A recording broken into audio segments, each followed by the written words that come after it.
The Punguza Mzigo referendum, it's within the law. It has complied with the law first by making sure that it has delivered 1 million signatures and the bill, the draft bill. So once IEBC submits that draft bill to the 47 counties and is subjected to debate by the 47 counties, for it to move to the next stage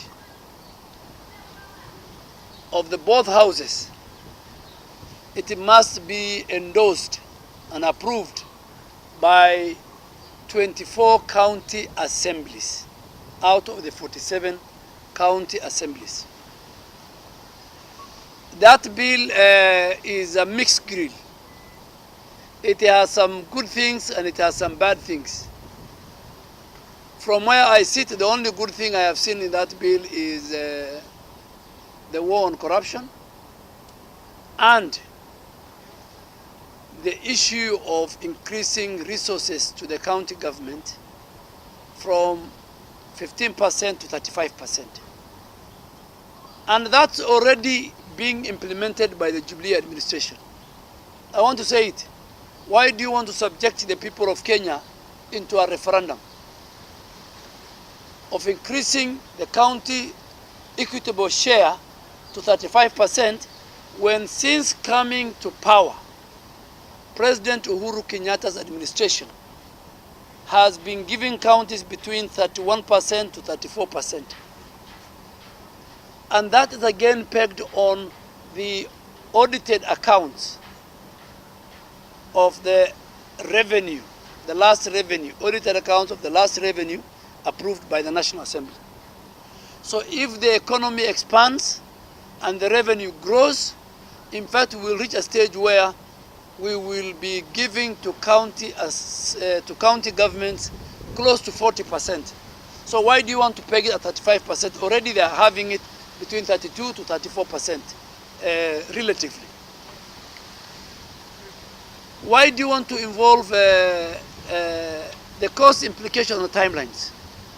In the next 3 months, the IEBC must submit those draft bill to county assemblies. The county assemblies will have another 6 months. And if 24 county assemblies pass, then the IEBC will send to the 2 speakers of the both houses of parliament. If it doesn't garner 24 county assemblies, then that bill dies there and the story of the referendum will die there. So the success of the Punguza Mzigo Initiative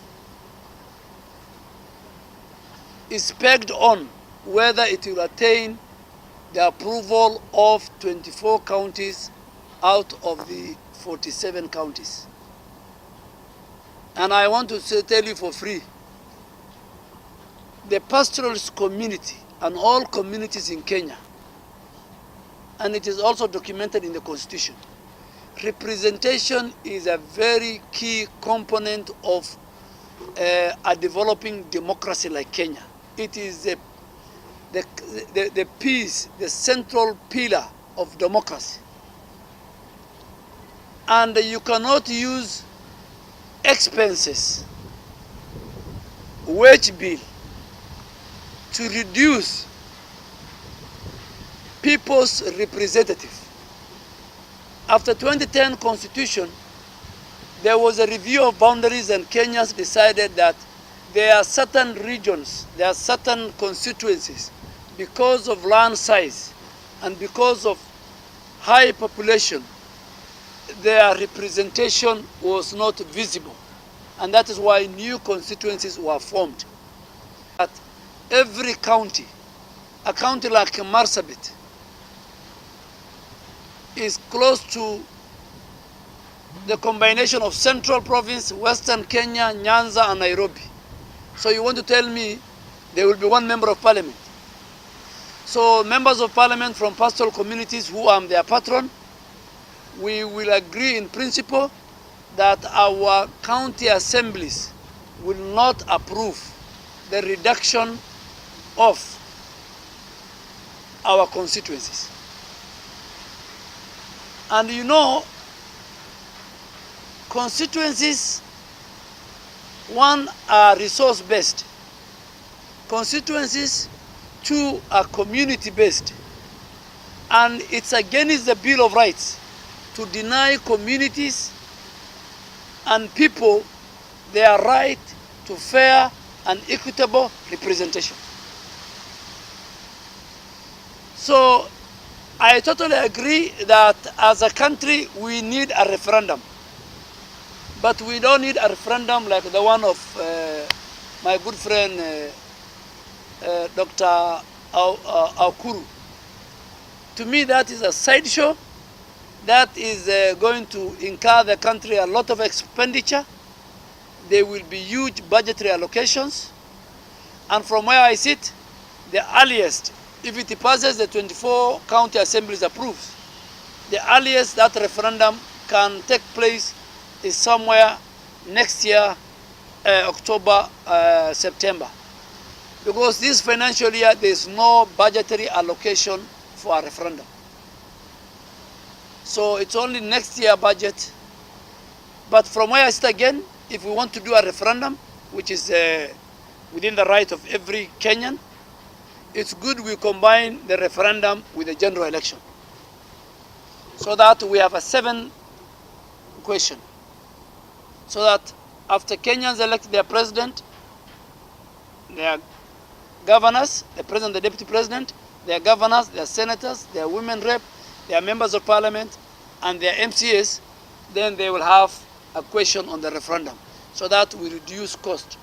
Because right now, with the kind of the economic challenges that we have, we don't want to subject the country again. But that is if the referendum of the Punguza Mzigo is approved by 24 counties out of the 47.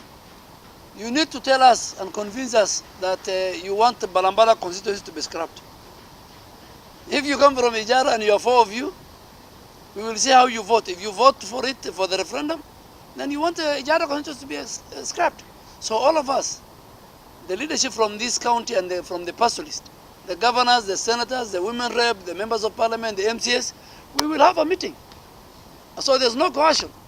But they will go with the position of the political leadership of the pastoralist parliamentary group and the FCDC counties. We have a chairman. Ali Roba is our chairman. So the FCDs, but you should write that, FCDCs, the 14 counties, plus the pastoral parliamentary group, plus our MCA forums, with the opinion leaders, we will have a joint position.